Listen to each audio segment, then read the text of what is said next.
In-game trades are a neat little mechanic in Pokemon. Even if you don't have a friend handy to do trades with, you can still experience them by talking to the right NPCs. What's up, fellas? I'm Matt, and today Elias and I will be looking at Pokemon Diamond, Pearl, and Platinum, and ranking the in-game trades these games have to offer. Alright, let's get started. What's up, I'm Elias, and last place goes to a trade that could have been pretty promising if it were available earlier in the game. Finneon is a pretty underwhelming Pokemon, and well, it doesn't get much better when it evolves. Lumineon isn't all that great either, but you can trade Finneon in exchange for Fappa the Magikarp. Magikarp on its own is even worse than Finneon, but it evolves into Gyarados, which is a very strong Pokemon, much more so than Lumineon. That's especially the case because of the physical special split in Gen 4. Starting in Diamond and Pearl, Gyarados can actually learn physical water moves and put its high attack stat to good use. There are a couple of issues with this trade though. First off, it's locked to the post-game. On Route 226, you'll find the Meister's house. He can unlock foreign language entries for your Pokedex, and he'll also offer to trade you Fappa. Unfortunately, Route 226 can't be accessed until well after you beat the Pokemon League, so this trade has no value whatsoever for beating the game. Magikarp is also one of the easiest Pokemon to find in the game. As soon as you get yourself an Old Rod, you can fish up Magikarp from like every body of water in the universe. There are over 40 locations where you can find Magikarp in Sinnoh, and there's about a zillion more across the rest of the Pokemon world. So if you're just looking for a Magikarp or Gyarados, this is probably the least efficient way you could get one. There's a good chance you've caught a Magikarp already though, because in order to get the National Pokédex, you have to have seen every Pokemon in the Sinnoh Dex first. So if you're just trying to complete the Pokédex, this trade sucks. There is one cool benefit to trading a Finneon for Fappa though. Whichever version of the game you're playing, this Magikarp comes from a different language. In most localizations of the game, Fappa is German, and in the German version she's Japanese. That means you can use this carp to pull off the Masuda method. For those of you who don't know, the Masuda method is a way to boost your chances to find a shiny Pokemon, and it's one of the best and most reliable ways at that. If two Pokemon originate in different languages and you breed them with each other, you'll be 5 times more likely to hatch a shiny compared to the standard odds. In later generations, the Masuda method multiplies your odds by 6. The best way to use this method is with a foreign language Ditto, because it can breed with virtually everything. But if you don't know somebody who's playing the game in another language, a foreign Magikarp is an alright consolation prize. Magikarp and Gyarados are in the Dragon and Water 2 egg groups, so you can use the Masuda method to get a shiny fish or dragon or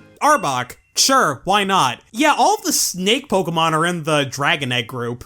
Do you know why? It's like a mythology thing, yeah? Yeah, or at least in Chinese mythology. The snake is like a dragon that lost its wings. Many sources online say that the Masuda method doesn't work with in-game traded Pokemon, but there wasn't any proof to back up that claim. In 2022, some folks looked at the game's code and discovered that the Masuda method does indeed apply to Fappa. That being said, it's still not a great trade. You can't use Fappa during your playthrough of the main story, and it's a pretty lukewarm way to activate the Masuda method. If you have the means to do so, you're better off getting yourself a foreign language Ditto, or as they say in Spanish, oh, right, Pokemon don't get Spanish names. The Meister unlocking foreign Pokedex entries is a cool touch, but they're only available for 14 Pokemon. This trade has its merits, but said merits are pretty half-baked, and as far as your main playthrough goes, it's useless.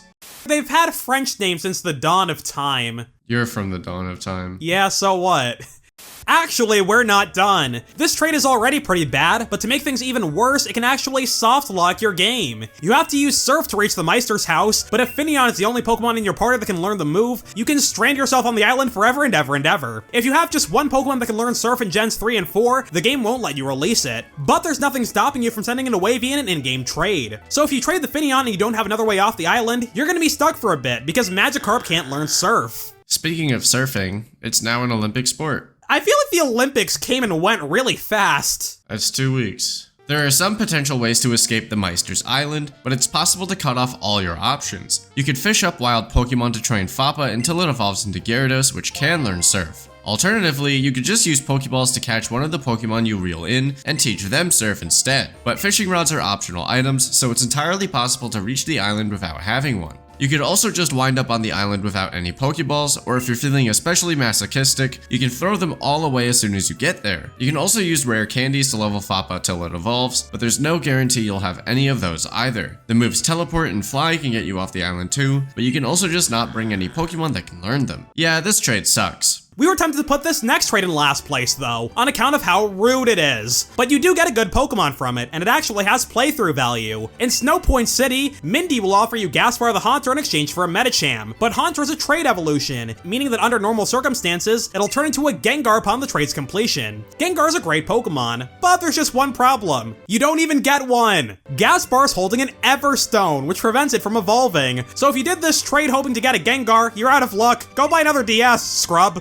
Whether you're able to evolve into Gengar or not, you still do get a strong Pokemon in the trade. Haunter's base stats include 115 special attack and 95 speed. It's ridiculously frail, but if you're outspeeding and one-shotting a lot of the Pokemon, that doesn't really matter too much. Trading a Medicham isn't exactly ideal though. Pure Power is an incredibly strong ability since it doubles Medicham's otherwise mediocre attack stat. It's one of the hardest hitting Pokemon in the game, but at the end of the day, you're trading one strong Pokemon for another, so it's relatively balanced. You know what else is relatively balanced? Not me doing Bulgarian split squats. My mom! No! The Gaspar trait is pretty late, but it does pull its weight through the rest of the game. Between its Ghost and Poison stabs, it has super effective damage against Candace's Abomasnow, Frostlass, and Medicham, depending on which version of the game you're playing. Yeah, she's got a Medicham in Diamond and Pearl. That game's Pokedex sucked. Speaking of which, Elias— I haven't started it. Oh, I was gonna say, I think you're the only person on planet Earth who's played Pokemon Pearl in the last 5 years. I might be soon. If you're a fan of Living on the Edge, it can also use Shadow Ball in the Elite Four to wipe out most of Lucian's team. That's risky though, since Gaspar is also weak to Psychic, the same way most of Lucian's Pokemon are weak to Ghost. It can also learn Thunderbolt, which is super effective against several Pokemon in the last few battles. In Diamond and Pearl, that includes Volkner's Octillery. Platinum's Pokedex was a massive upgrade, Jesus Christ. It can also learn Energy Ball, which would be a big asset against Bertha. Too bad the TM is locked to the post-game. Oh well. Haunter and Gengar are strong Pokemon, so you could make the argument that they should be higher on the list, but Mindy loses a million points for playing dirty and using an Everstone. Go to jail. I just noticed that Gaspar's name is Rapsag spelled backwards. So. True! That means nothing.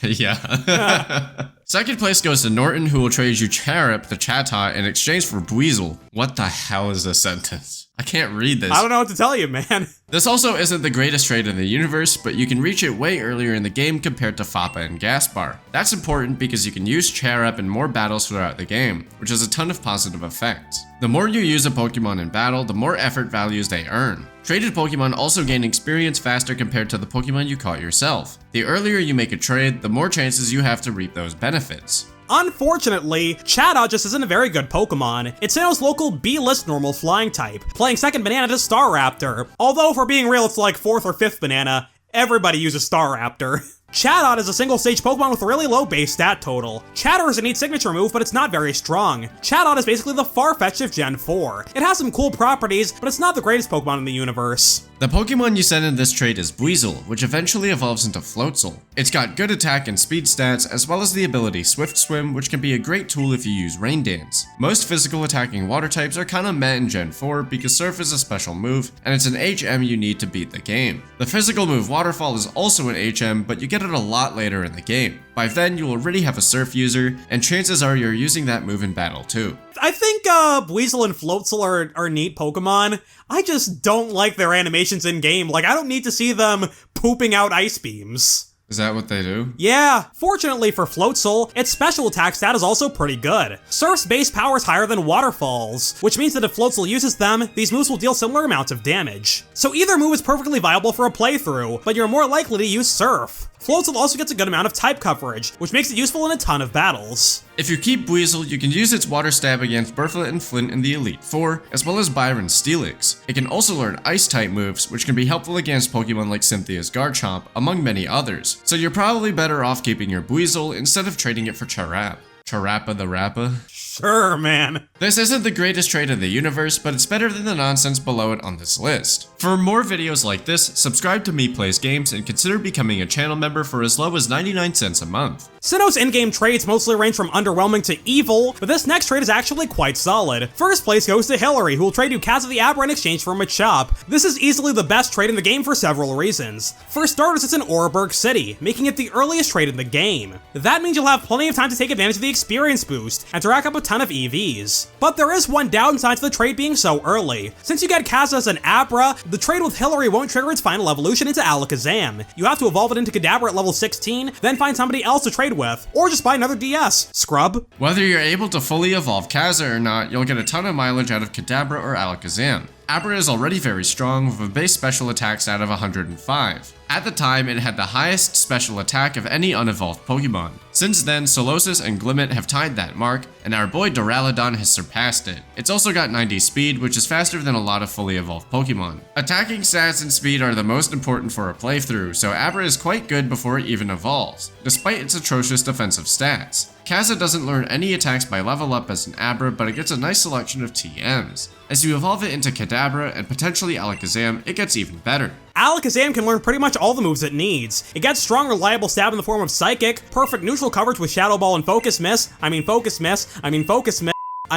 Blast, and Grass Knot to steamroll Bertha into an early retirement. Alakazam's an incredible team member for a playthrough, and Kaz is even better thanks to the boosted experience. Just be sure not to over-level it, otherwise it'll start disobeying you, and you don't need that in your life. This trade is also pretty balanced. Machop eventually evolves into Machamp, which is also a strong Pokemon in its own right. That's thanks in part to No Guard, a new ability introduced in Gen 4. Now it can spam Dynamic Punch without worrying about missing, which also means it's guaranteed to confuse its opponent. Machamp is also a trade evolution though, so you might be stuck with a Machoke, but that's okay. Guaranteed. Elias mispronounced guarantee on purpose, and I am not telling you why.